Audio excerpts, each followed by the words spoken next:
In Chicago, you know that all sports rock. The Bears, Hawks, Bulls, Cubs, and Sox. Pick your favorite, you can choose. As long as the Packers lose. For everything you need to know, it's Bill Swerski Sports Talk Chicago.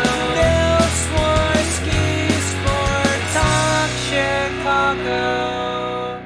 Hey everybody, welcome to another edition of Bill Swerski Sports Talk Chicago. This is your hosts, Alex and Sean. On this episode, we're going to be priming you up for NFL free agency. We'll be talking spring training baseball, some hockey trades, and more. But first, I'd like to thank our sponsor, the Rockford Ice Hogs. If you're not familiar with the Rockford Ice Hogs, they're the AHL minor league affiliate of the Chicago Blackhawks. What does that mean for you? You get to see the stars of tomorrow today at family-friendly, affordable prices. Season is going on right now. Make sure you head on over to icehogs.com, get yourself a hat, shirt, jersey, tickets, and more. Tell them Swerski Sports sent you. Alex, how are you doing in this first weekend of March? I am doing just well. Happy March, lousy smarch weather. No complaints here. We were saying pre-show that it was kind of a bummer that the warm weather we had last week decided to drop down during the weekend, go figure, but it's gonna get warm again. So before we know it, baseball season is gonna start in full. Because I watch these spring training games and I'm like, man, does that Arizona Cactus League weather look great? Yeah, I have not watched any of the games. I've only listened. But I've seen plenty of Arizona spring training baseball where, you just look from Chicago longingly. But then Yeah, come yeah. summer, you're like, man, when you can't walk outside because you'll melt, I appreciate Chicago. I feel like every year, whether it's on the telecast or the radio, either like JD or Pat Hughes, makes a remark during the first week of spring training. It's great here, but we know back home in Chicago, it's not so good. So it's like, yeah, I think spring training started like at the tail end of that last big blast of cold. So you could only imagine what it was like being there compared to here. But I mean, here we are already in March, and to your point that you made before, you were talking about getting ready for NFL free agency, which is coming up. It's like, okay, we already had the combine, so this is moving by pretty quick. Before we know it, it's going to be March Madness. Baseball season's going to be underway. We're going to be hitting the draft before we know it. Things move quickly, but we're entering a pretty good time of the year when it comes to sports. Unfortunately, we don't have any playoffs to look forward to at the United Center, but we've gotten pretty used to that. Although we could see a play-in tournament eye roll. Stupid play-in tournament. Nobody cares. Stupid Bulls winning game. Grr. Oh, the Bulls. The Bulls, the Bulls, the Bulls, the Bulls. And Josh Giddey playing well and making reasons for them to overpay him. That's exactly what's going to happen. We'll discuss that when we get to Bulls. Um, First, I kind of just want to dive in because we are just a little over a week away is the start of NFL free agency, or at least the legal tampering period. So, um, we're by the time you listen to this, we'll be about a week away from that opening period, and uh, there's and then we've got the draft coming up shortly after that. So I did a quick ranking and of where I think the Bears' biggest needs are. Okay. So first, I have interior offensive line. I don't think anyone's going to argue with that. I mean, there's other holes on this team, but there's literally no players on the roster to fill those positions. Well, and name a Bears fan who talks about upcoming needs this offseason and doesn't bring that up first. I mean, it's the main focal point, and we know that from watching the offensive line the past few years, and especially now with Ben Johnson in the building. It's like, listen, look what he built his offenses to with a great offensive line in Detroit. While we know that this team is not going to be Detroit, we want to have a line that's eventually on par. It's going to be hard to build a line that good in one offseason, But that's really the biggest focal point right now. We talk about the trenches, we see what other teams have done in the trenches, and we've seen the struggles of them protecting whether it's Caleb Williams or Justin Fields. So, yeah, I don't think anyone's going to disagree with you on that. I mean, there's other holes on this team, but like there are no players. Like we don't have a like we couldn't even field a full offensive line right now because we don't have anybody. It's You not like put in we Cole this. Kmet. I mean, like they have no centers because a Coleman Shelton's a free agent, and I believe Doug Kramer is a free agent. I believe as well. Um, Tevin Jenkins is a free agent. Matt Pryor's a free agent. Like they're just all free agents. Like not only were if we had those players, we would definitely need to upgrade, and they would still be my number one position. But we just like we couldn't even field a team, so they've got to start flexing some of that cap space they have to make that better. Um, Number two, I have edge, and you know if the season started today, I mean, you've got Montez Sweat, and the hope is that he's fully healthy because he had a down year last year And wasn't healthy. and wasn't healthy. But I mean, if we don't add anybody, it's probably Austin Booker on the other side there, and we have high upside there, but he's got to turn that into performance on the field, and regardless is I think we need two edge rushers because we've saw with the Eagles, they won because they could just send wave after wave after wave of fresh edge rushers and just get home. Yeah, I mean, they ate Pat Mahomes alive and spat out his bones. So, while we're on that topic, I have a question for you because this has come up, and I think you might have an idea where I'm going with this. Obviously, you want to add through the drafts, but we're also talking about free agency.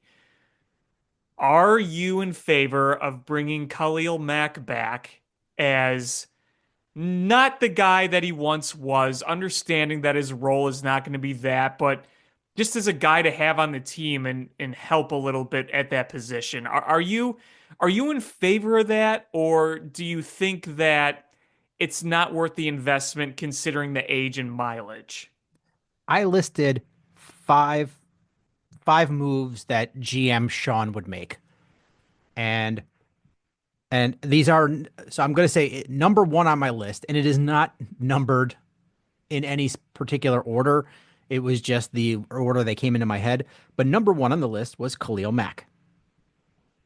And I had him at a 2-year, $40 million contract. Okay. So you're willing to go multiple years and you're willing to pay up a little bit. Yeah, I mean, you look statistically, he had a really productive year last year. And I think he could recreate that. And like I said, is um I would still I mean we'll get to that. I would still probably use that first round pick on an edge rusher because I want to send waves. If you've got Montez Sweat, Khalil Mack, and a first, a top 10 pick edge rusher and a developing Austin Booker as your edge rushers, that's waves. That is waves of edge rushers. And you're building pressure. That's what I want to see. Yeah, I mean, I get it. That's fair. And, I'm just looking at Khalil Mack's numbers over the past few years, and he had a really good 2023 in terms of sacks. That year, he had a career high 17 just 2 years ago. Last year, he had six, but if you look at just the overall value, if you're into AV on Football Reference, he was a 12, and his previous 2 years were at 11. And he was a Pro Bowler. He's been to what, 9 Pro Bowls now, 3-time All Pro. So you also consider this too. He played 16 out of 17 games. So over the past 3 years, actually, he's only missed one game total, and he started all of them. So in LA, I keep wanting to call them San Diego, the LA Chargers, he started 50 of 51 Chargers regular season games. I mean, remember, when we traded him away, when Ryan Poles came in after 2021, we were kind of thinking, okay, he's on the wrong side of 30. And if you remember, he got hurt 7 games in and was out for the season. Since then, since his final year with the Bears, he's only missed 1 game. He's been Yeah, pretty durable. but the thing I like is it in a Dennis Allen defense, those edges better be able to defend the run. They got to get pass rush, but they better defend the run. And Khalil Mack is a good run defender, Yes. um, as is Montez Sweat. So I think it's a good fit. Uh, and we're in a much different place than we were when we traded him away. Oh yeah, I Um, mean when they traded him away, he was under massive contract and they were in cap trouble. They needed to clear that cap off the books. I mean, and that was a new regime coming in. That was Ryan Poles saying we need to just strip this down to the studs. yeah, I mean, he's he's a good team guy. He's got familiarity with Dennis Allen. Um, he fills a need. He's not going to block anybody. He's not a long-term deal. And you can still go after a first round edge rusher and not block anything because you can just send them in waves. And um so I'm in favor of it because it gives you the flexibility. What I want to see is the Bears have 3 picks in the first 41, and I want flexibility. I don't want them painted in a corner where like, oh man, they've got to because I I did a lot of mock simulators just to see kind of how this could go. And there's plenty of scenarios, realistic scenarios where you're left with cornerbacks and wide receivers as your best available player. And that doesn't line up with your needs. And you don't want to be in a position where you're passing on talented guys because they don't play a position you need. And I hate that. And I'm a big believer in best available player to a point. Like, if Cam Ward is the number one player at number 10, you're not going to draft a quarterback No, within no. reason. But Right. if you fill your holes with free agency, like the gaping holes, it allows you to draft the best player available. Um, like what if, what if, I mean, I don't think this happens, but what if Travis Hunter falls to number 10? Um, he's smoking weed from a gas mask and he falls to 10. Like, you don't want to be in a position where you don't draft the Travis Hunter because he's really good.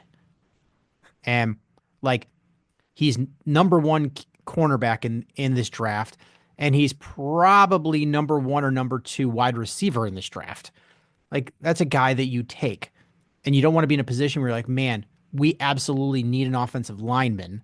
We can't draft Travis Hunter. Like, you don't want to A be in that weed and a position. gas mask saved the Bears. A story. What offensive lineman was that like a couple like 2 days before the draft somebody leaked a picture of him smoking weed from a gas mask. Oh, I don't remember that. Oh my God. This must have been 2014, 2015. Oh my God. Oh, why don't I remember Oh, that? like that's one of my favorite stories. Was it a Uh, notable name like today? Like, yes. Um, Laramie Tunsil. I don't remember that. Huh. Yeah, he was, it was 20, I think it was 2016. Um, Okay, so like not recent, but not long ago. Huh. 2016. yeah, Google Laramie Tunsil gas mask. And these Okay. pictures leaked, I believe, like 2 days before the draft. Okay, I'm gonna do that right now on my phone. I gotta see this. Laramie Tun. All right.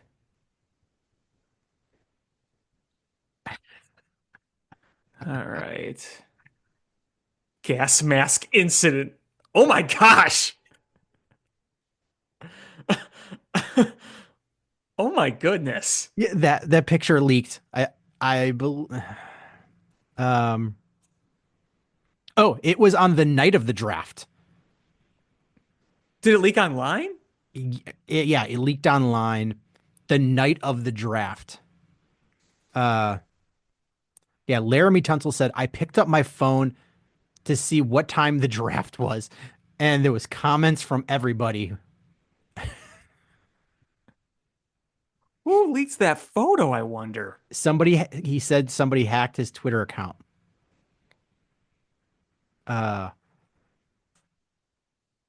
But where'd they get the photo? I don't know. Or was it like an old photo that It he was an forgot old to photo. delete and then Yeah. somebody like reposted it? Okay, got it. Yeah, so he ended up falling. Like he was supposed to be a top 5 pick, and I think he Yeah. fell to like 14 or something like Yeah, that. didn't the Dolphins take him? Um, uh, yes, the Dolphins, and then now he's with Houston, and he's really good. Yeah. And that incident fell and or happened, and he fell, and so I think maybe if Travis Hunter has a gas mask weeds situation, maybe the Bears could get him. Wouldn't it be wild if like somehow the same exact thing just happened to happen to him? Like, oh, what are the odds that two players have their stock drop because they have pictures of them smoking weed in a gas mask? Like NFL draft has had some crazy things happen during it, but that was, I mean, that one was my favorite. There was the other one where the guy was in one of the players was being investigated for murdering his ex-girlfriend like during the draft. And then there was the year that was it the Vikings? The Vikings they didn't put their pick in on time. So everybody went racing up there to start putting their picks in and leapfrog the the Vikings. Boy, NFL, that's not something you want to have happen to you. um, yeah, but to long-winded answer your question, absolutely, I would think Khalil Mack should be on the table, and GM Sean would pay a pretty penny for him because he fills a need and he gives you flexibility. GM Sean would also hack his favorite prospects' Twitter accounts and put them in gas masks smoking weed so they could all drop to him. They're like, huh, weird. Every player the Bears were targeting got caught in smoking weed from a gas mask. How do you like that? What are the odds? Oh God. And like Abdul Carter was caught growing magic mushrooms in Buttercup's manure. Ew. John Lackey found it and threw a fit. Uh, my head of drafting strategy, John Lackey. All right, here's what you do. You're asking an ex MLB pitcher who is a total hee-haw to put together the strategy of drafting for the Chicago Bears. Oh, so Yeah. suddenly we hired him, and Abdul Carter falls to number 10. Woo! Here he is stealing Buttercup. Uh, but yeah. So back to my list here is number 2 I have is edge. I think that's the number 2 biggest need at this team. Hmm. Um, and then after this, it starts to these aren't like gaping holes, but they're areas where I think there needs to be improvement. Tight end, and not necessarily Cole Kmet himself, but uh, but we don't. I don't think we have another tight end on the roster. No, yeah, I mean, you need depth tight ends. And, the last few years, The veteran tight ends we've signed have not worked out the way we wanted, whether it was Gerald Everett or Robert Tonyan. I mean, really, when you think about it, we haven't had a great recent history of number two tight ends. I mean, it's been a real hodgepodge year after year, and they need to find somebody because, listen, Cole Kmet, I think, is very, very good, but we see what happens when they go after other tight ends that isn't Cole Kmet, whether it's blocking or going at them with the ball. Eh, you need to find some stability there. Yeah, we need that pass catcher. I mean, not like Cole Kmet can block and he can catch passes, but we need that guy who's like a basically a big wide receiver, Right. um, to be the pass catching threat. Yeah, And I mean, we've had tight end threes being good at blocking, but, they're not out there catching passes. I have a running back, and this is nothing against DeAndre Swift or Roshan Johnson, but I think there's room for both of those guys. But You need a look, dude. we need a dude and we need a barn burner. And DeAndre Swift, I think I think where he's going to be utilized and where he should be is screen passes, as a scat back, uh, getting him into space, because running in between the tackles is not the most productive thing. No, if there's no gaping hole, he's not going to outmuscle you to get out there. I mean, the nice thing is, if you do have a better offensive line and a better scheme, and you do open up a massive hole in the middle, he'll be able to accelerate quite easy through it, but you can't rely on him to use his strength and his power to bolt through. Yeah, there's a guy that I think fits where the Bears are, and that's Travion Henderson in the draft, the running back of Ohio State. He wasn't the he was a split, carry back at Ohio State. They have two stud running backs, but he is a threat to take it to the house every time he touches the ball. He's dynamic, but you can't carry 20, 25 times a game. So that's where Swift and Roshan Johnson, that's a rotation. And, you have packages for each of those guys, and you put them in and you give everybody, a break here and there. I think and he's like a guy that I think you could get probably in with your fourth round pick, or sorry, your third round pick. And so you're not, taking away your top 41 guys. But this is a really deep running back draft. So, I think there's opportunity there. And remember this too, we talk about this a lot. Running backs are drafted everywhere. And when I say running backs, I mean like good running backs. They are drafted everywhere. So you can look at some of the top yard carriers over the past year or so, and you could see that many of them were in different spots from the draft. Obviously, Saquon Barkley wasn't he the number one pick by the Giants? I believe it was the number one overall, Saquon Barkley. I believe he was. But he was such a coveted prospect. And I mean, you see other running backs who are very, very good, and some come in the third, fourth, and fifth round. Two of the last Bears running backs that were notable drafted by the Bears, like a Howard or Montgomery, they were drafted later. And I will say this too. I didn't think losing Dave Montgomery was going to be maybe as big of a deal as I thought, because I, like you, kind of fell maybe a little too deep into the philosophy of, oh, running backs are replaceable. And yes, with running backs, a lot of their success is dependent on scheme and blocking up there on the offensive line. But, you look at the top backs, they're legitimate top backs. The Saquon Barkley is one of a kind. Derrick Henry is one of a kind. And you look at Jahmyr Gibbs in Detroit, and Dave Montgomery, having a guy that can bounce off a tackler and accelerate further would look pretty good in this scheme right now, especially with Ben Johnson being their head coach. So, I always liked Dave Montgomery, but maybe I brushed him signing with Detroit a little too easily. But now's the time to replace that production.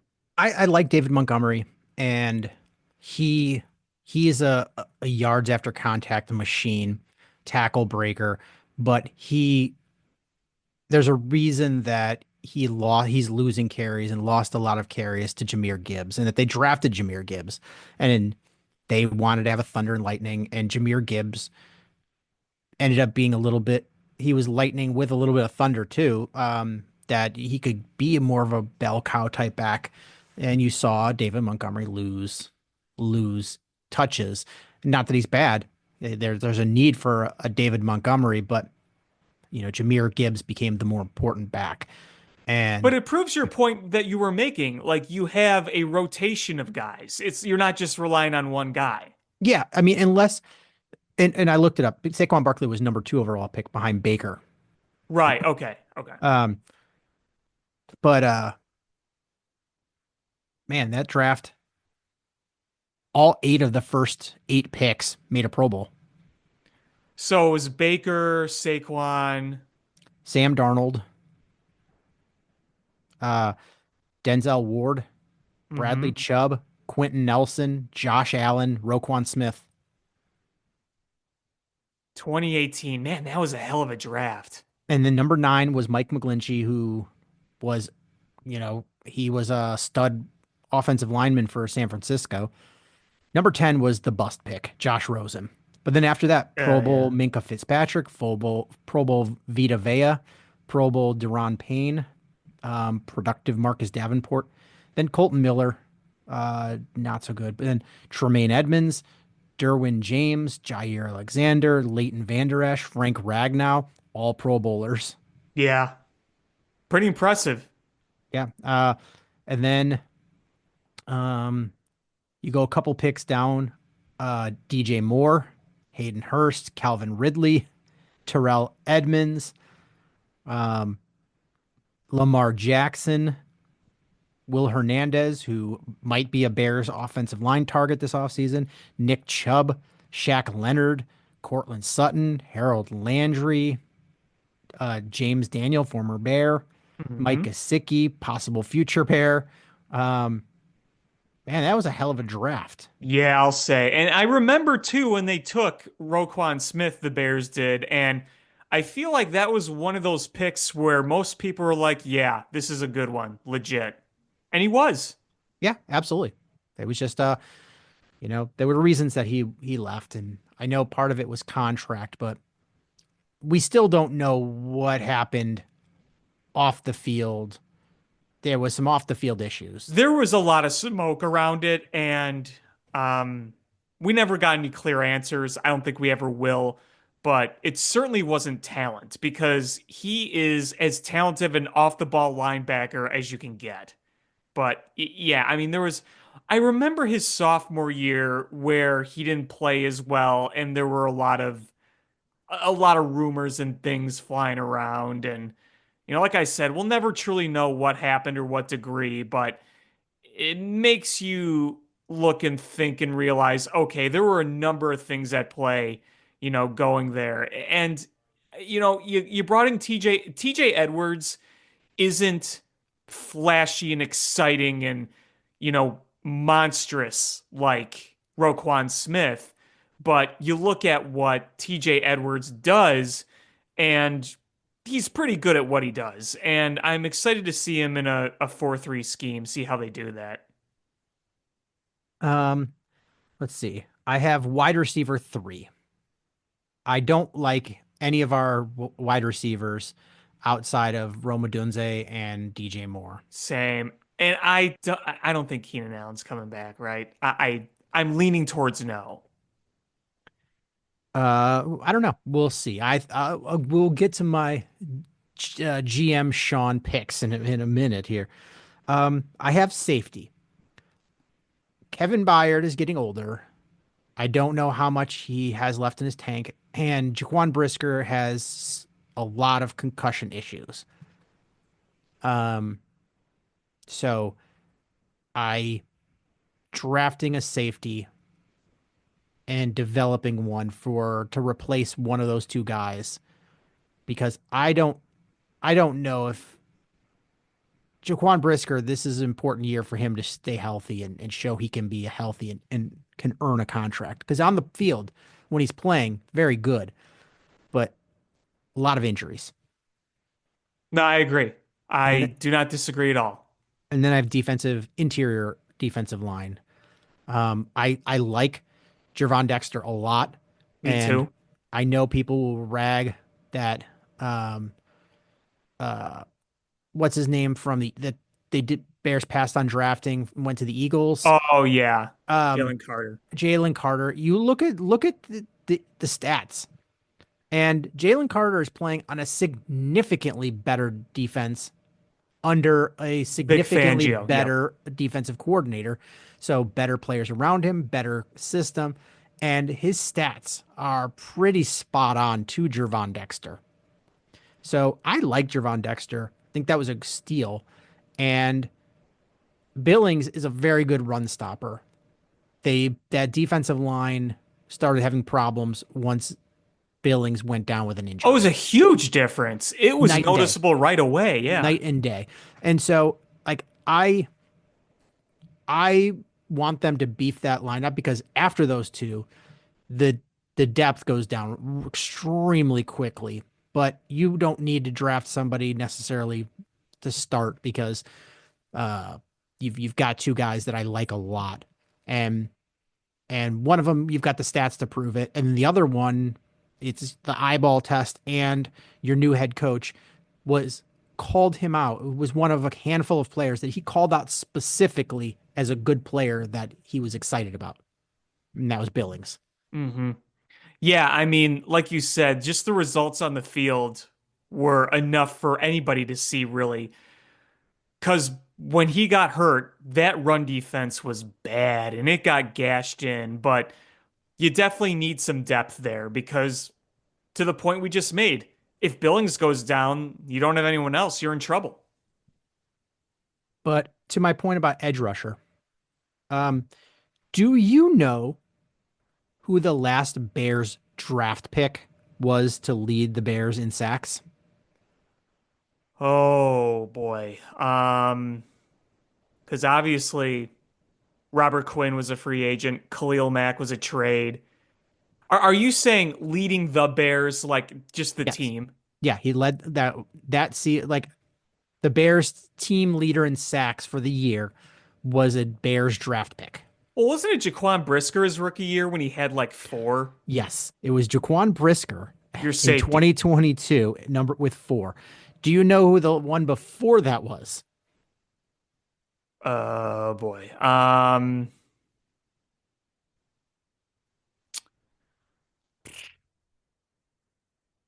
Was he an edge rusher?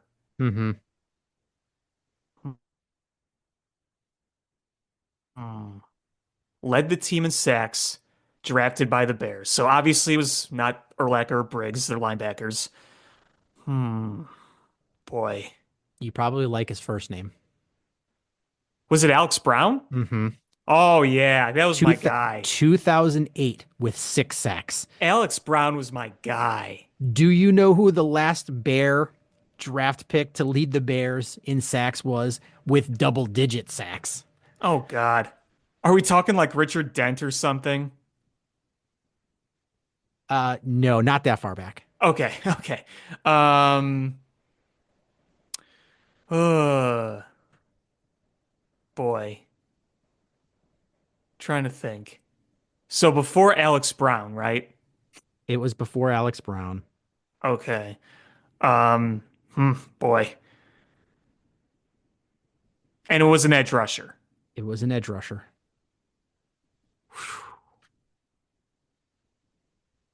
I don't know. Who was it? Mark Anderson. I wouldn't have guessed that. In 2006, he had 12 sacks.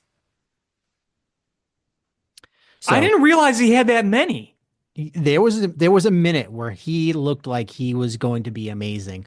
And then I think everybody realized that he didn't have any secondary pass moves, that uh that he was a one-trick pony, and you could sort of work around it.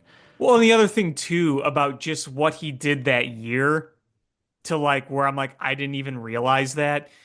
You said it was 2006, right? Mm-hmm. So you were playing on a defense and you were getting overshadowed by Brian Urlacher, Lance Briggs, Peanut Tillman, Mike Brown, Nathan Vasher, you know. So easy to forget, I guess.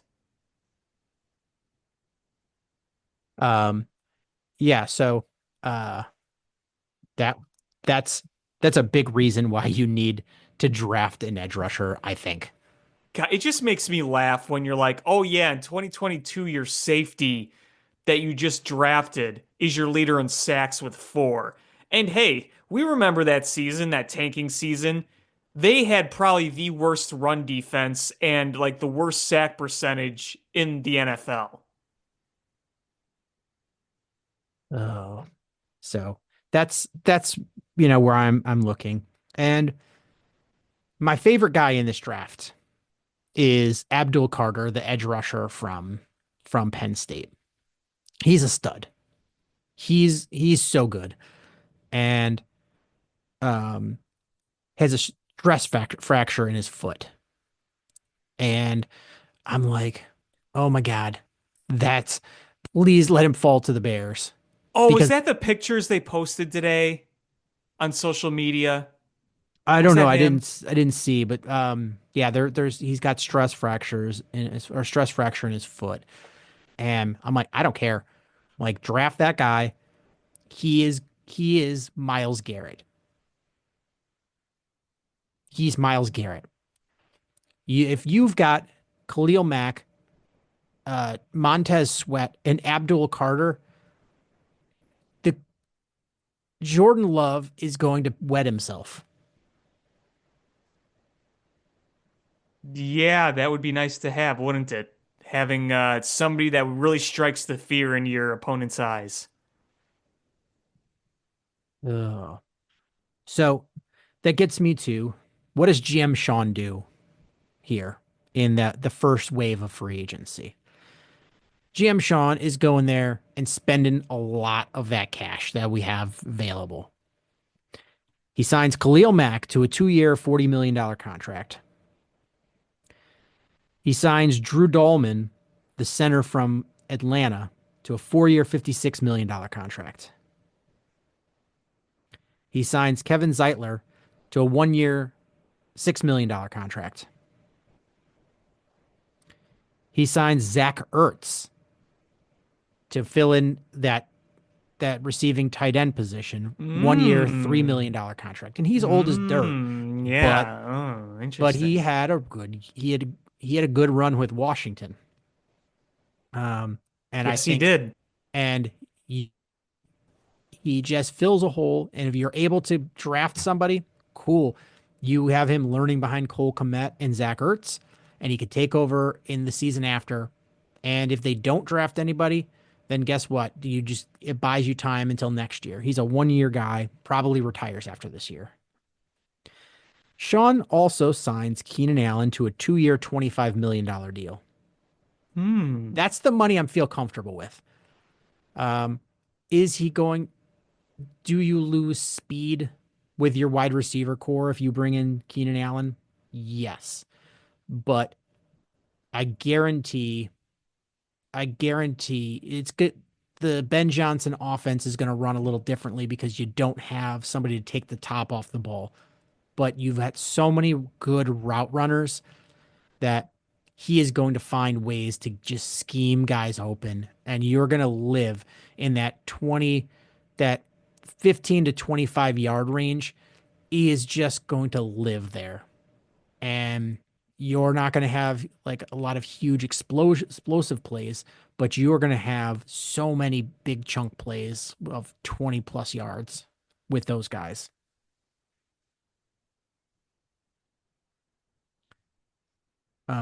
That's where I am, and I leave that second guard spot open to for a draft pick for second wave of free agency because Trey Smith is was franchise tagged, so he's not on the market. Yeah, that dream is dead and is what it is. Zach Martin decided to retire, so he's off. I keep watching film of Mekhi Becton, And I don't know if he's going to be the kind of guy that Ben Johnson wants. I think he wants somebody a little more athletic. Um, and and plus, you have 3 bad years and 1 good year with him. Um, Depending on his dollar, maybe, but you start looking and you're like, okay, I'm finding holes in Will Freeze from Indianapolis coming off a major injury and he only had one half of a good season under his belt. So you're like, do I feel confident, especially after the last big money guard? Um, you don't want to mess up again and have another Nate Davis situation. No, no, you can't afford to have that again. But honestly, I think in that second wave of free agency, you could bring back a Tevin Jenkins. If you don't find somebody in the draft, I think you could still bring him back. But this is my first wave here of just you're filling big chunks in. And this sort of leaves you, if you look at, you know, interior offensive line, it 2 out of the 3 spots it fills, gives you that edge rusher, gives you that tight end, gives you that wide receiver 3. And that leaves you, and running back, if you don't get anybody, I still think you can get somebody later in the draft. You don't have to stress that. Defensive tackle, you can get some guys there. This is a pretty deep draft there. Safety, you can live without this year. I think it'll be a little bit of an Achilles heel, but you can live without it. Um, that pretty much leaves you in a situation where you could go best player available in this draft. Mm-hmm. Because, you know, if you do that and you feel really good about an offensive tackle, like a left tackle, all right, I think you could replace Braxton Jones. He's he is literally an average left tackle in the NFL. Yes. So you can live with him. It's hard to improve on a average left tackle. And so he's one of those ones is like, all right, if we have the opportunity to upgrade, cool, but it's really hard to replace four of the 5 offensive linemen in one offseason. And you're better just going guard center and living with him and hoping that um, the guy you drafted from Yale develops, which um, some experts believe he will. Um, so at number 10, these are the players that I'm sort of looking at right now. And a lot's going to change over the next several weeks. But dream scenario, Abdul Carter. I don't think he lasts. I don't even know if he lasts beyond pick 2. Unless there's a gas mask. Unless there's a gas mask or some sort of buttercup manure situation. Um, so Abdul Carter would love. Will Campbell, he's a left tackle in college. I think he's got short arms. His arms are like right at that cusp of you know you don't feel great about that arm length and being a tackle. He's probably going to kick into guard, but I think he's going to be a hell of a guard. It's going to be a Peter Skoronski situation. And you feel Peter Skoronski's a very good guard. And he was a guy that everyone the draftniks were like, oh, that's a tackle. And people are like, nah, he's going to be a really good guard. I think that's going to be Will Campbell. And I feel confident taking him at 10. That's how good he is. All right.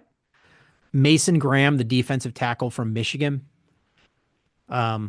He is Jalen Carter, like a type guy.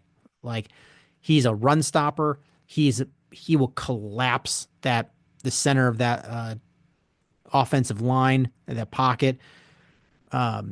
He is just an absolute beast. And he's a high motor guy. Love Mason Graham out of Michigan. Mike Green, the edge rusher. James Pierce, the edge rusher, and Jalen Walker, the edge rusher. So really, it's one offensive lineman, and everybody else is a pass rusher. Um, because I think the pass rushers fall off pretty quickly, and I don't know if you find one in that with your second round picks. Yeah, fair enough. And then I'm looking at the 39-41 range guys, and it's Omarion Hampton, the running back. I like him a lot. Uh, Donovan Azarakis, the edge rusher, like him. Guy I really like coming from a small school is Gray Zabel out of North Dakota State. He was a left tackle in North Dakota State. I think he's going to end up being a center or guard. He'll definitely be an interior offensive lineman in the NFL, but I think he might end up being your. I think he's a guy that you can plug and play at guard, and then move him to center.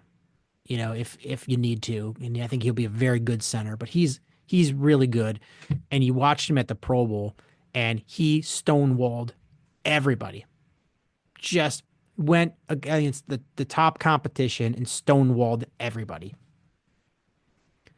Josh Connerly Jr., the tackle, Tyler Booker, the guard out of Alabama, and that guy had one of my favorite quotes of this offseason. They were interviewing him at the combine, and he said something along the lines of, they asked about his game, and he goes, "My game is makes other players not love the game anymore."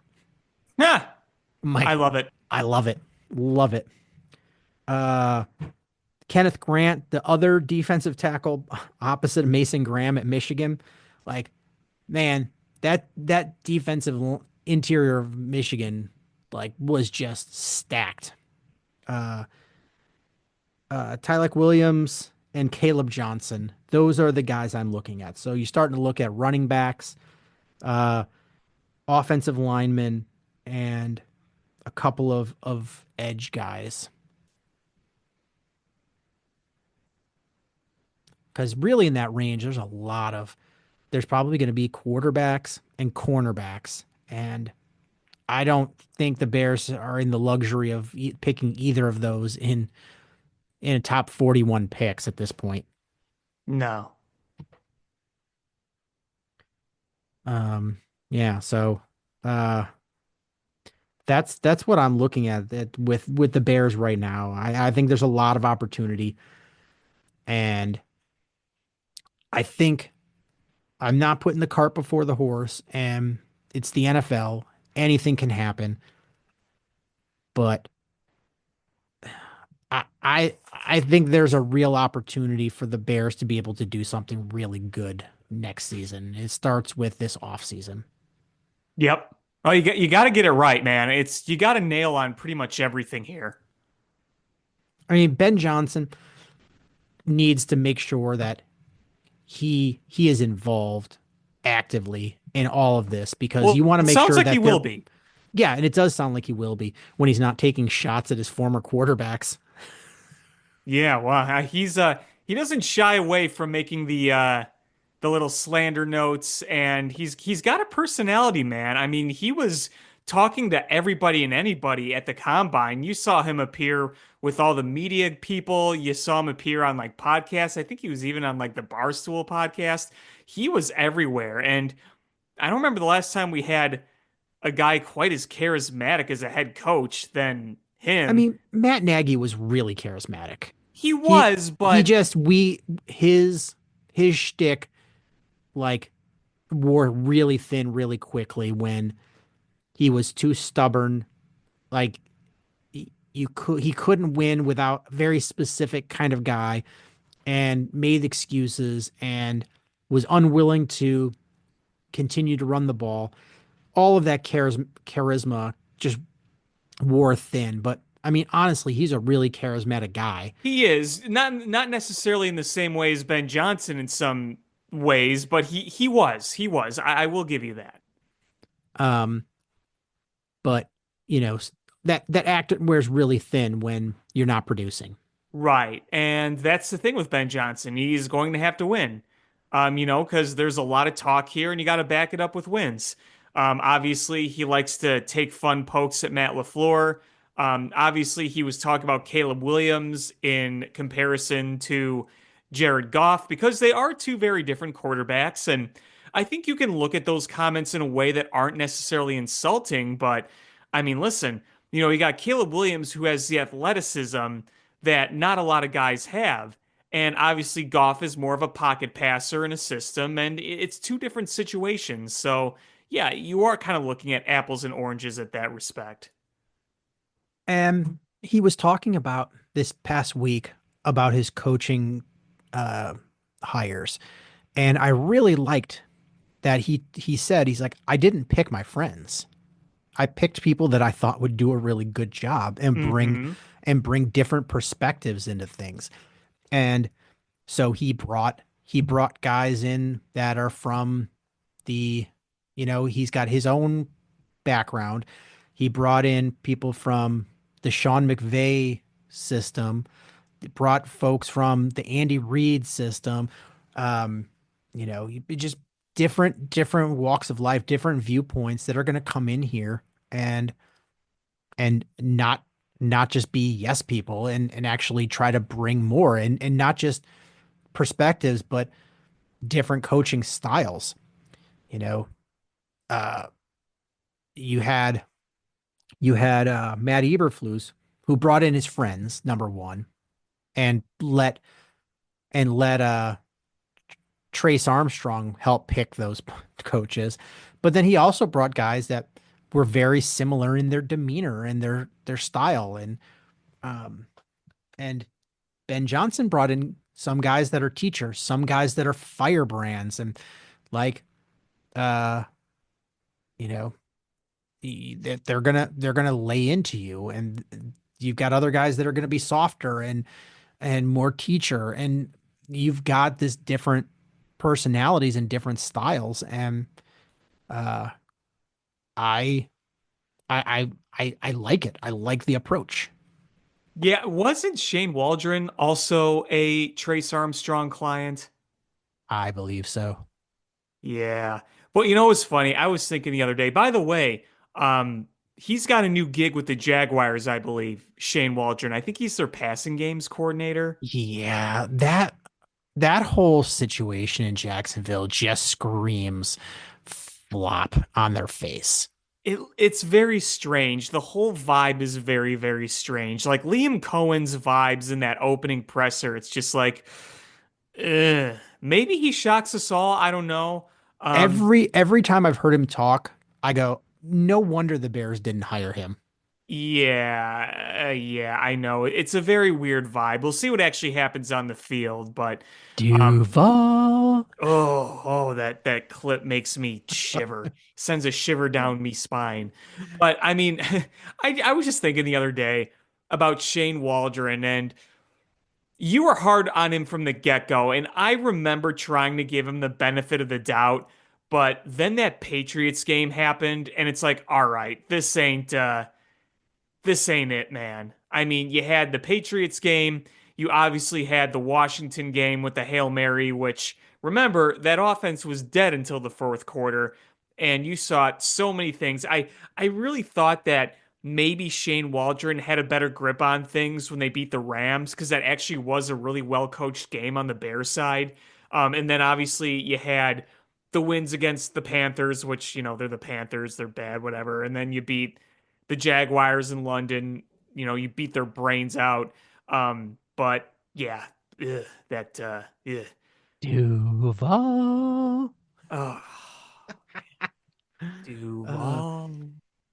Oh my yeah. So, gosh. um, and then yeah. So I like that approach, and I like that came out, and I I like the quote about um Ben Johnson didn't know Declan Doyle, his offensive coordinator, and but they had a mutual in common, and he asked, "What's he like?" And he goes, "He's a young Ben Johnson." I was like, all right, I like this. I like this a lot. Especially Interesting. since he's not going to be a play caller. He's going to be, basically helping establish the offense that you're going to run that coming week, and and you know, so I like it. You can take a chance on a young guy, and because he's not going to be your play caller, but you could develop him into your play caller. Right.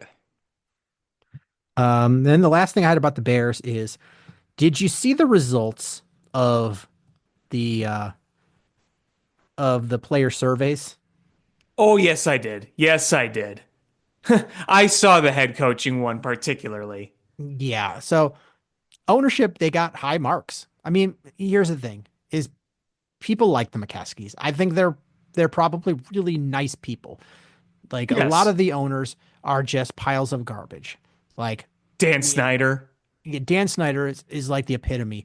Jerry Jones, like, do you remember like learning in history class about the the first like integration of schools in the 60s? Oh, yeah. Oh, yeah. Jerry Jones was there fighting it.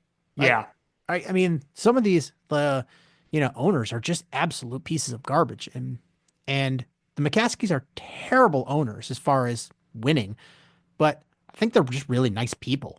Yeah, I mean, I don't think people who work for the McCaskies dislike them personally. I mean, you saw how many Bears, former Bears especially, were obviously sending out very heartfelt tributes when Virginia passed away. So you get that sense, especially too when you see former players talk. And I don't know if you remember this, but do you remember during that awful blown loss against the Lions 2 years ago? I believe it was Martellus Bennett. He was tweeting about the McCaskies, and he basically said what you just said. Like, he's like, man, they treated me well. Chicago's an amazing city. The fans are great. But man, a mom and pop shop isn't the way to run an NFL team anymore. So basically, players have come out and straight up said the truth about the McCaskies.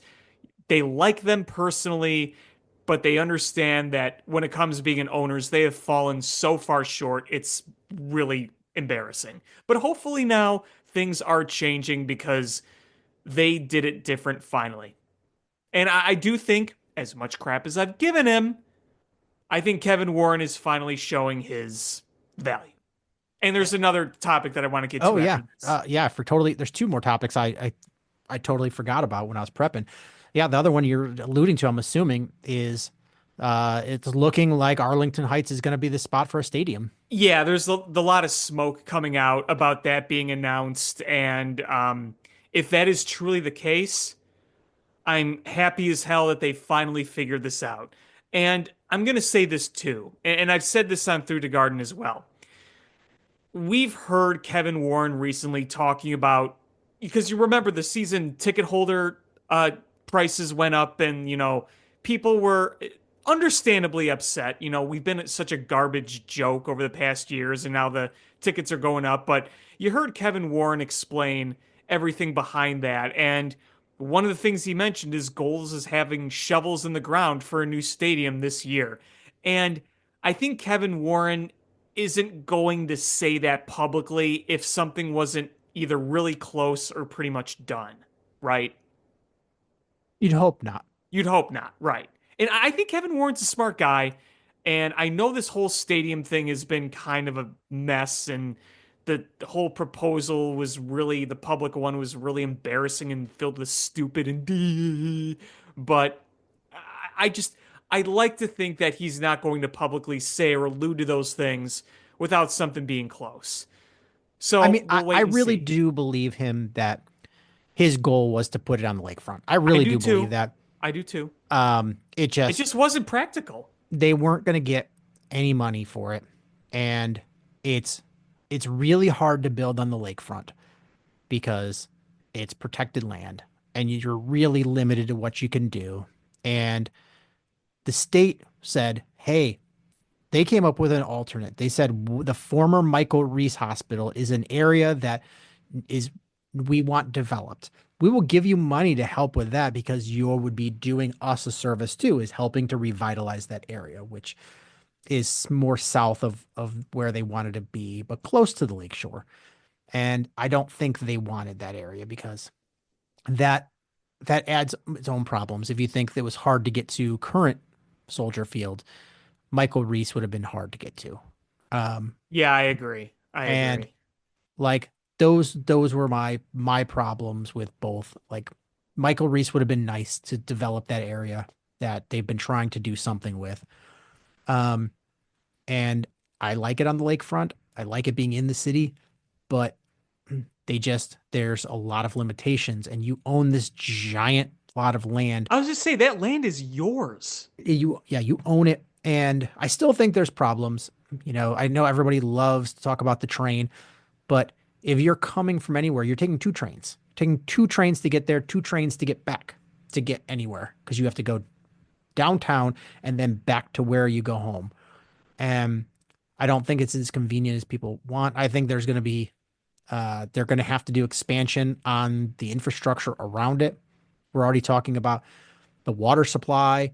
Um, Well, they there were needs doing to be, studies, right? They were doing yeah, studies on the infrastructure. and I've heard, I don't know how accurate these are, but the area on that big plot of land where they wanted to put the stadium is not going to be able to be there. They're going to have to move it to another spot on the same Yes. land. Um, Yes. and it's hard to know which is real and which is not, but it seems like there's going to be a lot of changes from what they'd wanted on that land. But it sounds like that went from plan A to plan B back to plan A. And I literally think they they bought that land intending it. Things switched and they wanted it back in Chicago.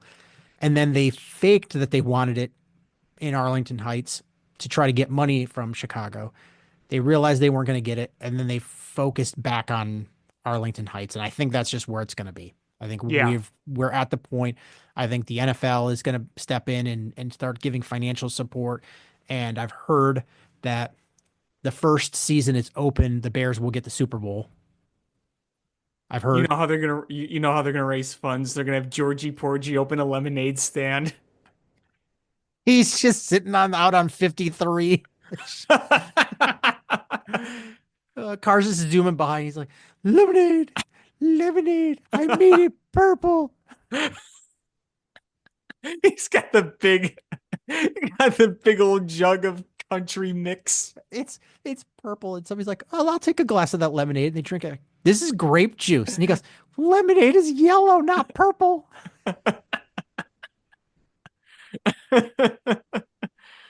I'm trying to raise funds for our new stadium. Oh my So gosh. so yeah, at this point, I was telling my wife today, I was like, I want to get season tickets sometime in, the next 10 years. And uh and I want to be able to go to the games and enjoy it and not just be fucking cold. Yeah. It's so not I've been to so many Bears games where it's just cold. And I don't care like if it's cold, like, it's Chicago. It's going to be cold like going to your car and driving home before the heat goes on and trying to get out of the stadium and waiting at the train station like all right, all that sucks. But um like I can deal with that. But just sitting in your seat for 3 hours being cold sucks. It's not fun. And you know what? If by that time we get a new stadium and the Bears are just consistently good, we're not even going to think about bear weather once. Um, but the last thing I wanted to talk about is I've listened to two podcasts now where uh one is one that I really like and I listen to a lot and I respect the hosts, but I really disagree at this point. But both of them were redrafting the 2024 NFL draft, and both of them had the Bears passing on Caleb Williams uh, for Jaden Daniels. And I get it from a surface level. You're like, okay, he had a really good season, but had Washington not had success, as a team. Show me on the field with numbers and plays where Jaden Daniels was better than Caleb Williams by a lot, other than the team record. Rushing, maybe, if anything. All right, maybe. But I mean, stats wise, they were very comparable. Yeah. And but Washington was a much better coached team. They were a much Yes, better much better coached team, coached. and their new ownership went in there with a plan, and they built a team, you know, around him and they brought in an offensive coordinator that built a system for him to succeed in. And, he succeeded in it, and his success on the field was really good. Caleb Williams was not in that camp. They surrounded him with idiot coaches that weren't very good, a terrible offensive line. You gave him weapons, but you did not give him anything else to work with. He was his coaching staff was confusing and switched mid-year. He had three offensive coordinators in one season. Three. And two head coaches. Two head coaches and three offensive coordinators in one season. And no offensive line. And Right.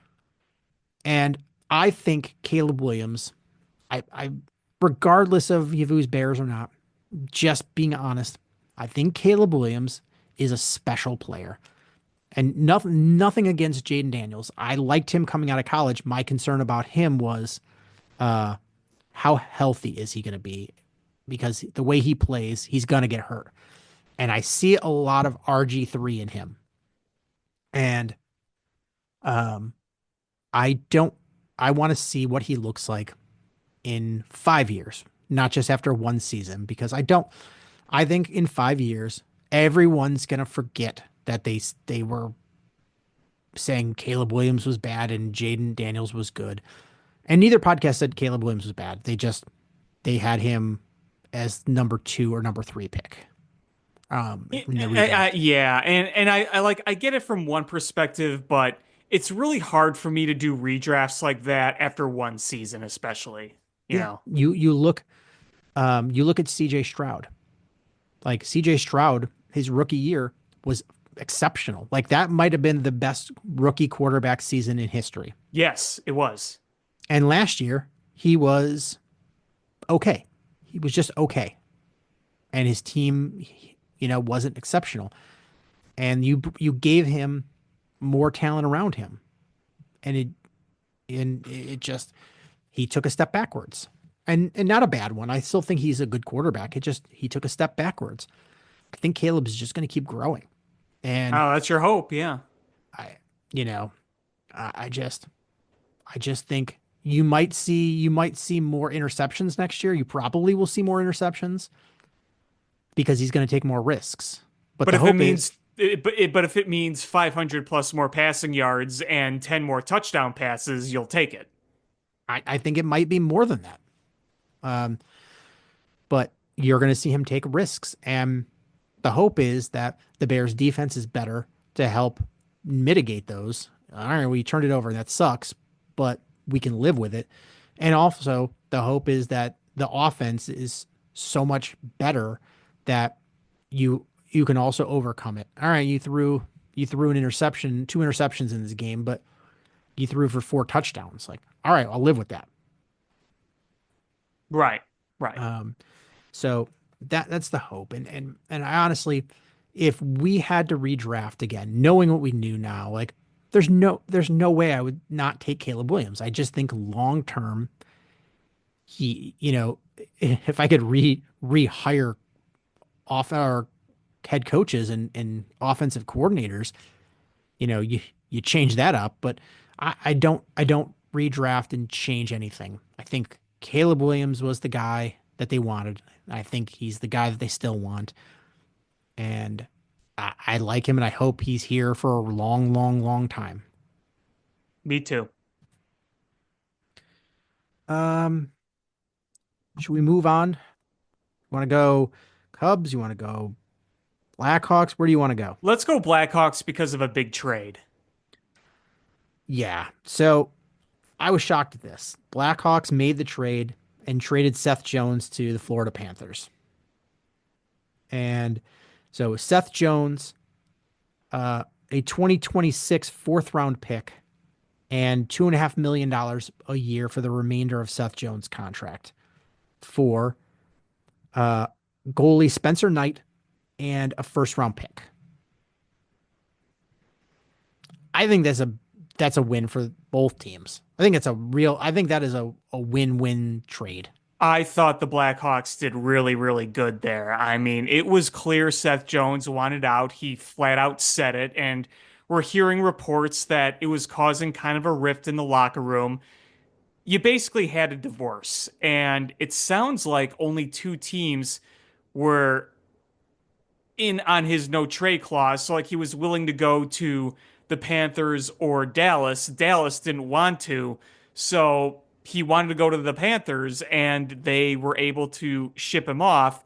Only retain 2.5 million AAV for the next 5 years. You got a young, promising goalie, 23-year-old Spencer Knight, and then you get a first round pick. I think the Blackhawks did very, very good with this. Seth Jones was done here. He was ready to move on. The Blackhawks ready to move on. Like I said, this was a divorce. No, absolutely.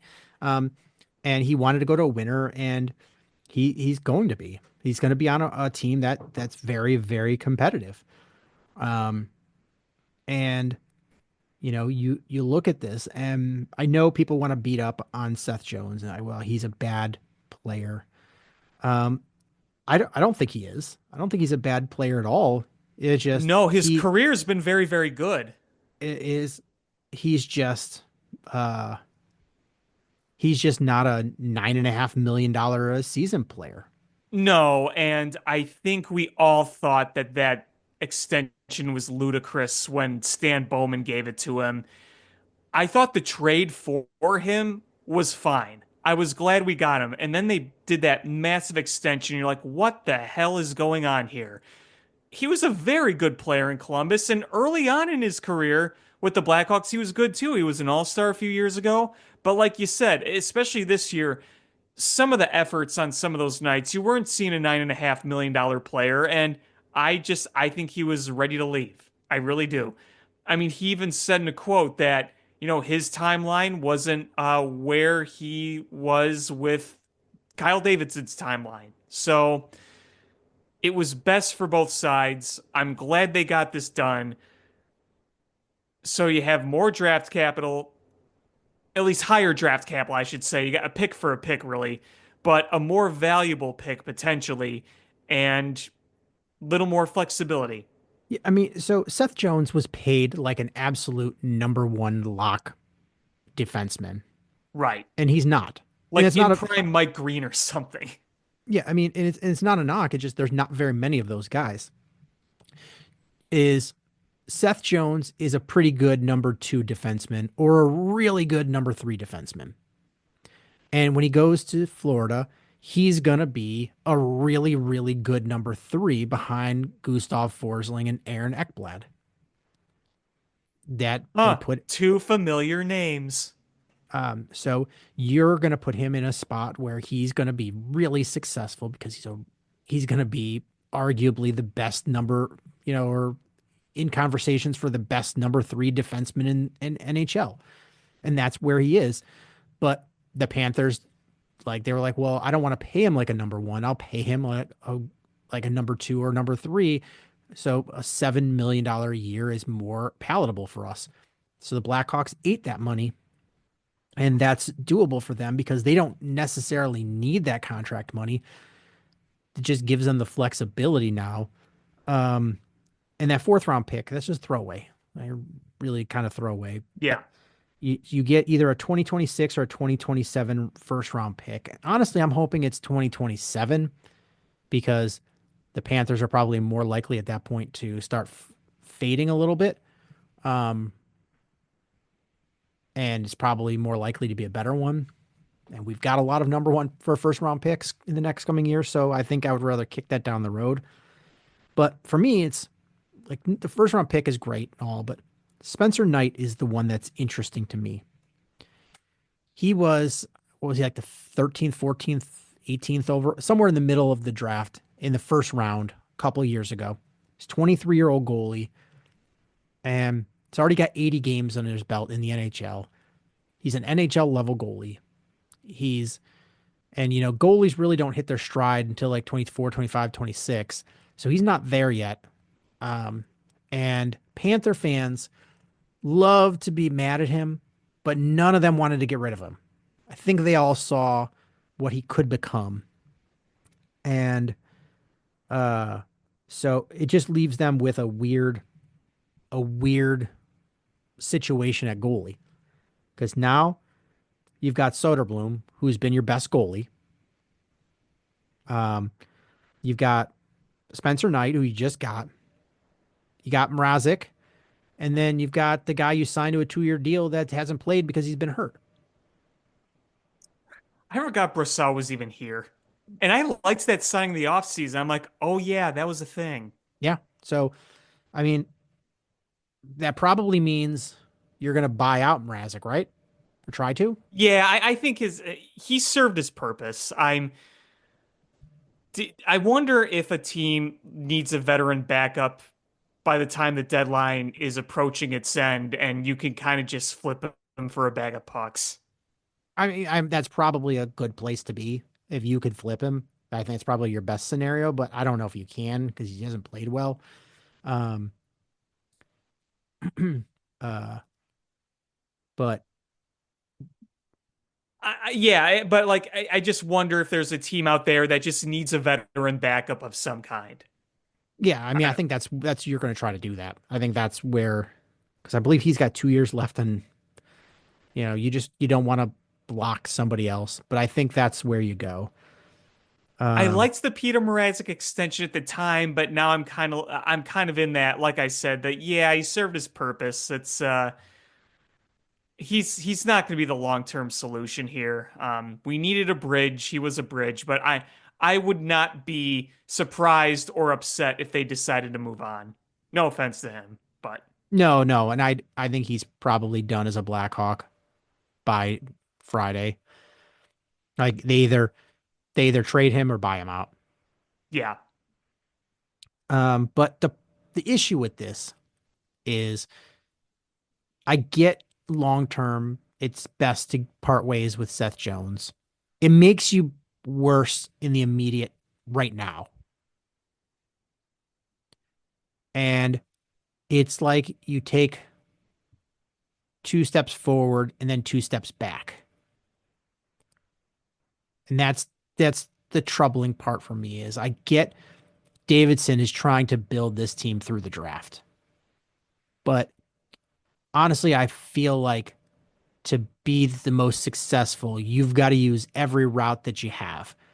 Trades, smart waiver claims, the draft, and mix that all together. yeah, And absolutely.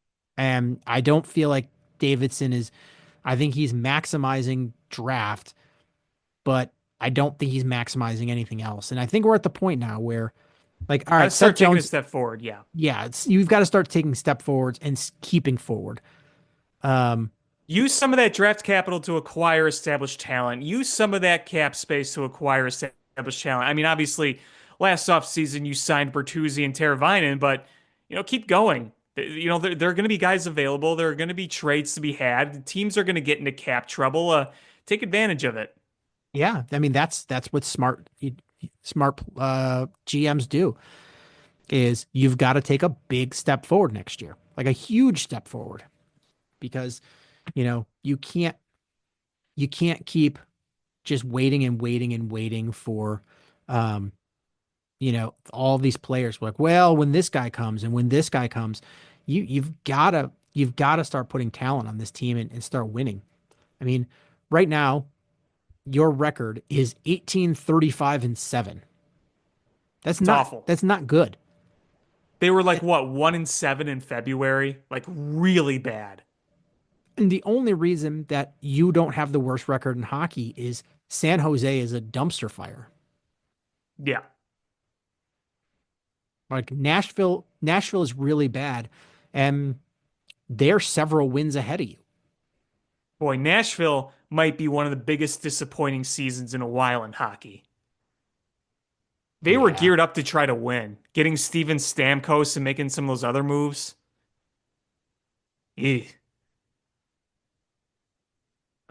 So, at least though maybe what are the odds that the Blackhawks get this number one overall pick?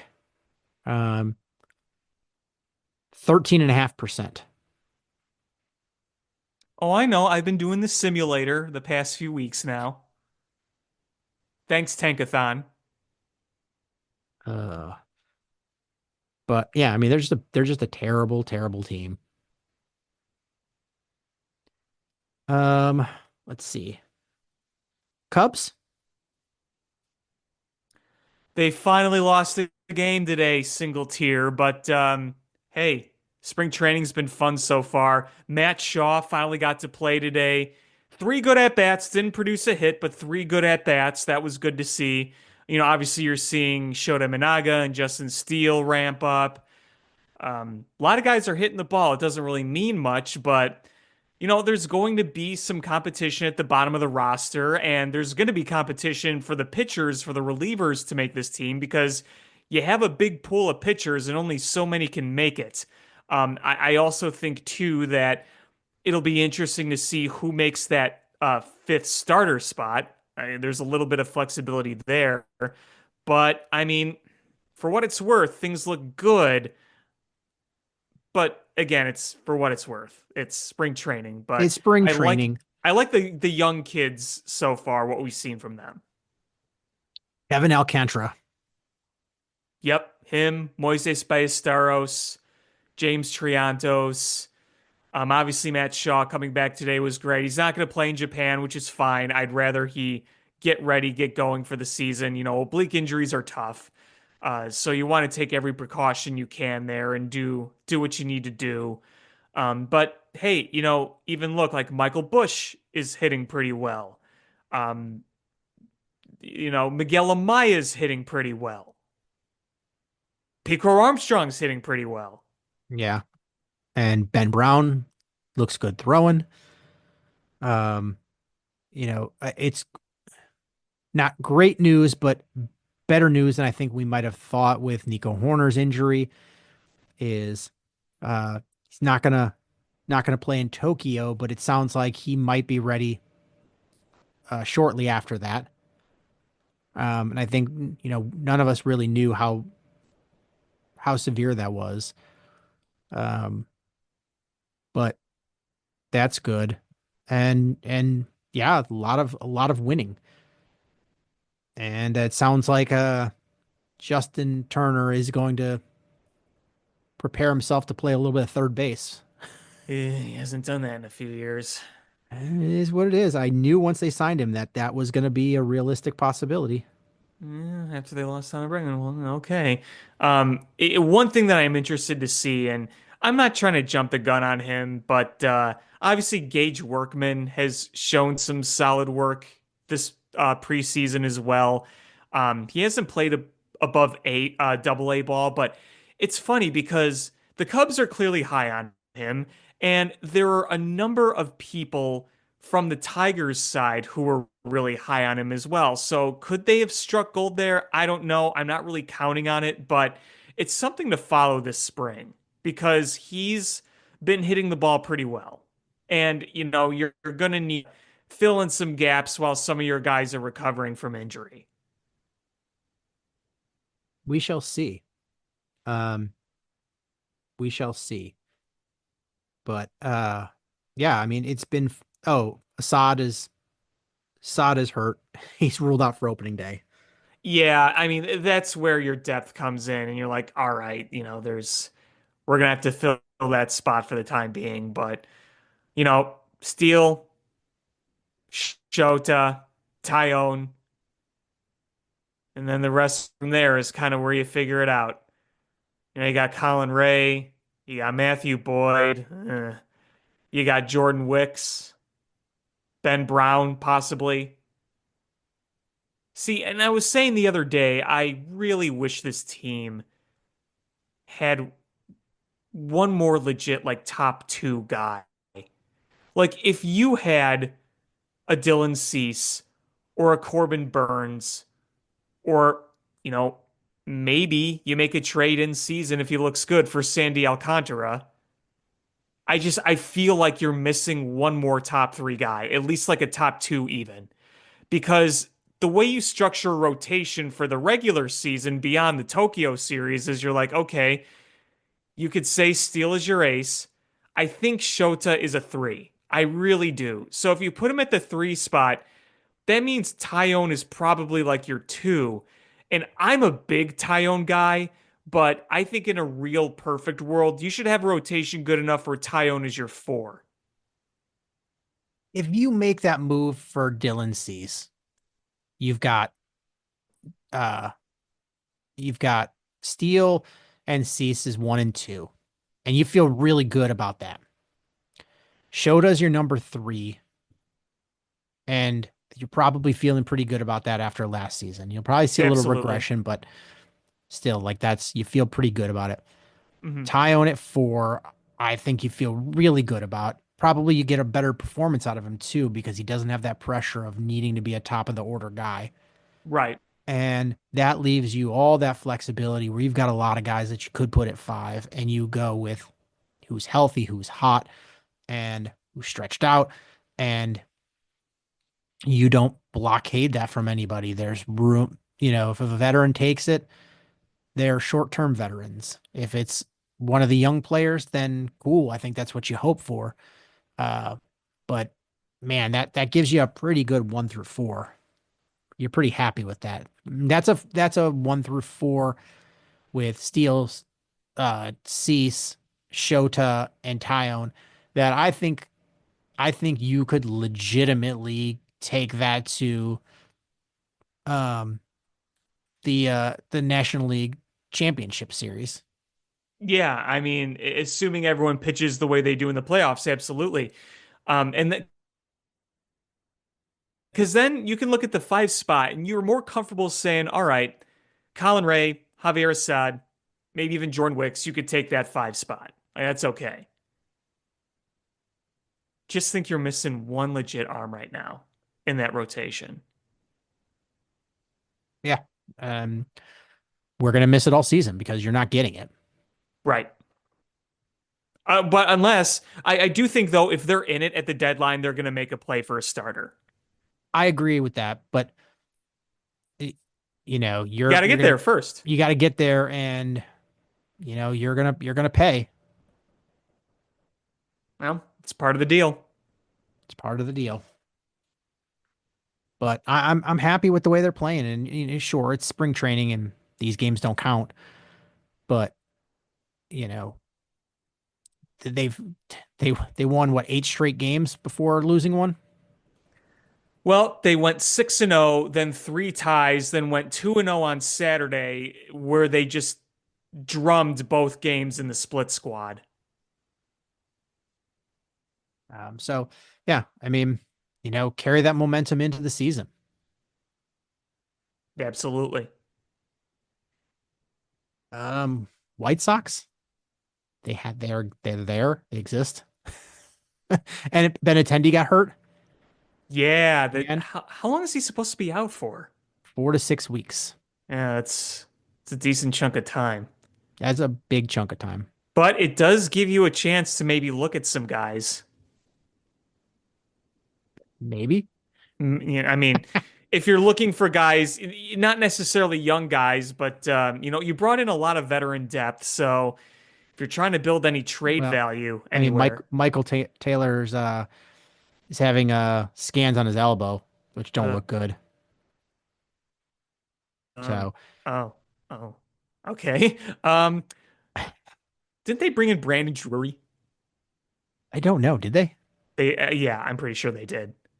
Uh, yeah. I mean, things are already not looking good for the White Sox. Hey, but you got the Palatine Pounder. You got Mike Talkman. He hit home run yesterday or Friday. Yeah, and I think that's definitely a guy where he plays decently. You will absolutely flip him at the deadline. Uh, I'm just looking at this. this list of White Sox players that played. Like, I don't know any of these guys.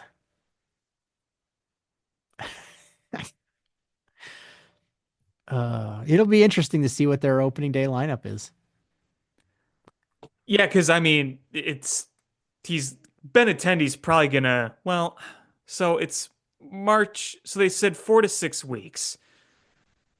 So, you know, you're hoping he doesn't miss too much time come season.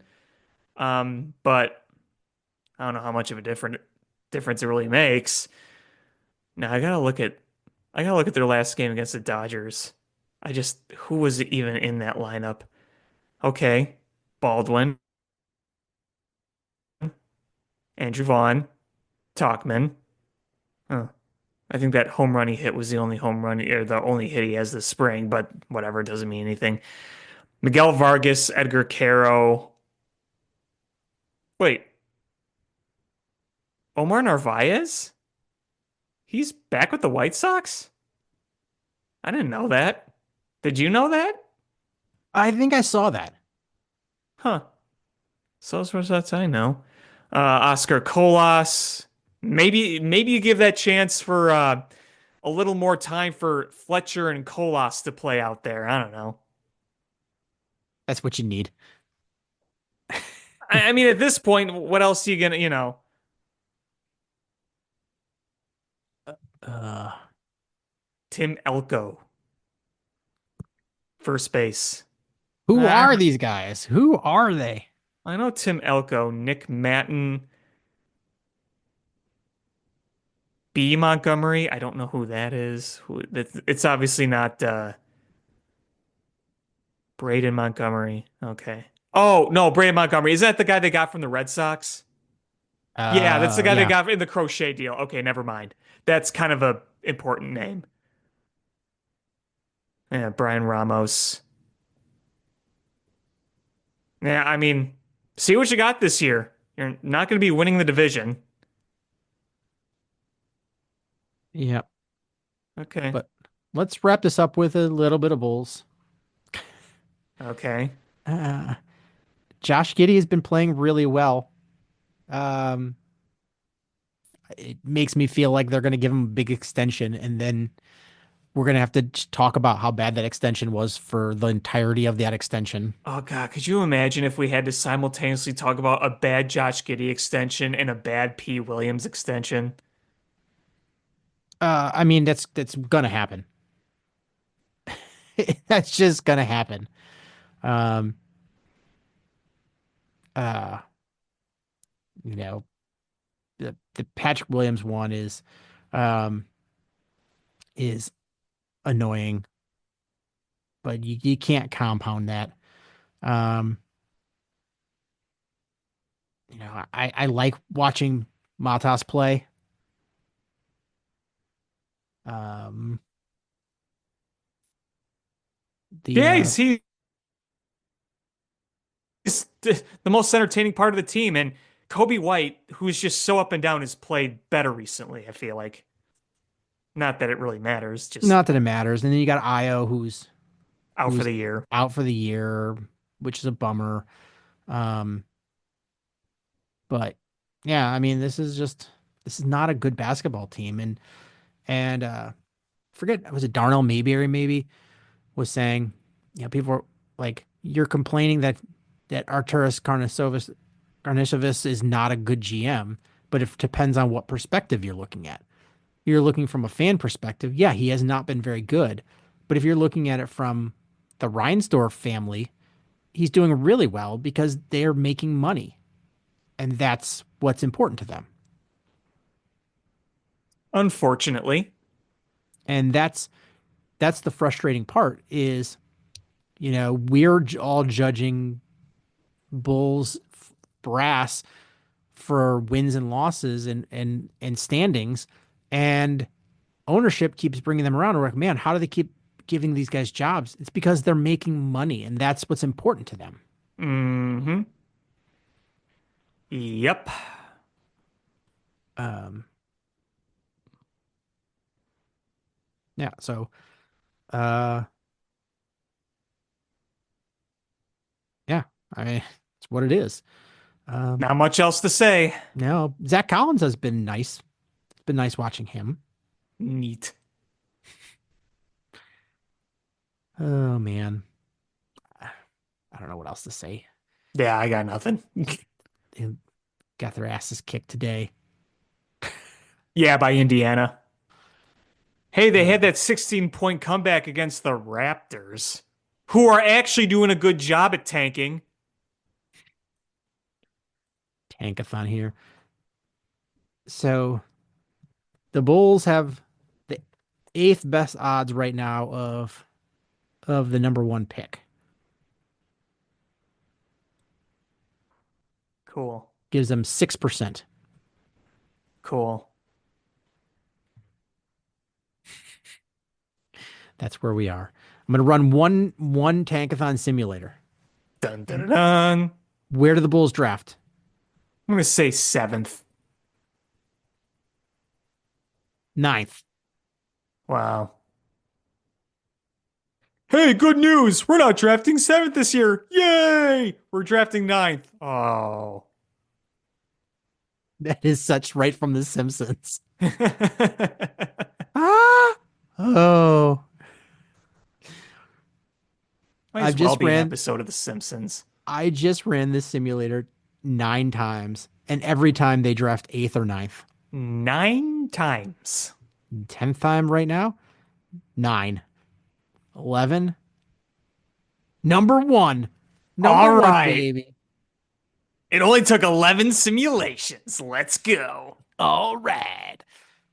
My kid and I were in the car Friday, and she's like, what if you had like all the teams that won in the future and you could bet on them?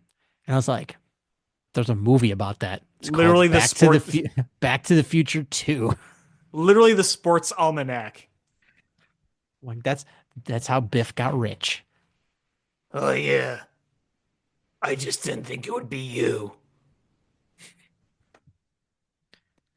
Uh, Fun fact. Remember the scene where old Biff is talking to young Biff and they put on the radio and it's that football game? mm-hmm. That was a real game. Huh. Yeah. If you look up the box score, let me find it. But I looked it up once. It's like, yeah, the Back to the Future game, like they call it. Let's see, Back to the Future football game. Let's see.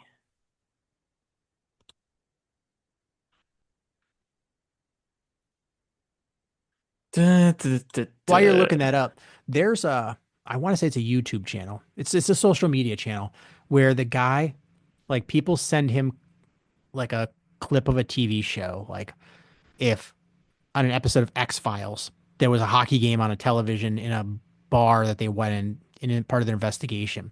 They'd be like, "What game was this?" And he'll figure out what game it was, when it was played, between who, and based on like the one image or the quick clip from a movie or show. And he does detective work and figures it out, not just like which teams, but what day it was and everything about that game. It's awesome. Hmm. That sounds really, really interesting. Yeah, he'd be like, well, based on this uniform, I knew that the only, doing detective work, that the only league that had the uniforms with these two color schemes that could play each other would be this league. So it's probably this team. And because they're wearing this color and this wearing this color, must have been in, this city. And what times did they play? All right, they had number 13 playing. Well, with those uniforms, schemes, there was only a number 13 on this season and this season. So we've narrowed it down to 6 games. And he just goes through. It's pretty cool. I'll try to find it and send it to you. It's a really cool account because you're like, oh, that sounds kind of interesting, but you start watching and you're like, all right, now I can't stop watching this because just it's sports and then just detective work. Yeah, that does sound cool. Please send me that. So here we go. It was UCLA versus Washington. And I'm just even looking at backtothefuture.com fandom.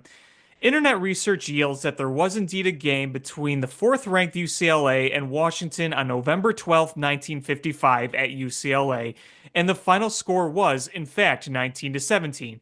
UCLA's win came with 18 seconds to play when Jim Decker kicked a 35-yard field goal. The game is the one mentioned in the film, with Decker being mentioned as the one who scored the goal for UCLA. In the broadcast given in the film, the announcer can be heard declaring UCLA as the winner after the successful field goal, when in the end result was correct. This is evidence that the broadcast was not genuine from the period, as multiple seconds still remained on the clock after that final kick. So yeah, that was a real game, the real players, real final score. The only thing that was really Hollywoodized was the fact that the kick was made as time expired while there was a few seconds left in the actual game. So that's pretty cool. Yeah, that is pretty awesome. Pretty awesome. Was there anything else you wanted to talk about? Nope, I've said my piece. All right, well, that's going to do it for this episode of Bill Swerski Sports Talk Chicago. I want to thank everybody so much for listening. Please hit subscribe however you listen to podcasts, whether it's iTunes, Stitcher, YouTube, Google Play, Spotify, etc. Share this podcast with your friends, how we grow the show. Follow us on social media at Swerski Sports, Facebook.com/Swerski Sports, SwerskiSports.com, or ChiFanPat2 for Alex on Twitter /X, or AlexanderJPatCreative.com for all the cool stuff that Alex does. And again, thank you all so much for listening. And until next time, bear down. Cubs win! What a lucky break! The good Lord wants the Cubs to win! We thank Ditka and God for all they have provided. Cubs win! Cubs win! Cubs win! Oh, I don't want her. You can have her. She's a Packer fan. She can't fit in my van. And she looks like number New Yorkers. Smoking crack is not legal on planes. Bears 31 to -7. The Bears. Oh, when the Bears go bearing down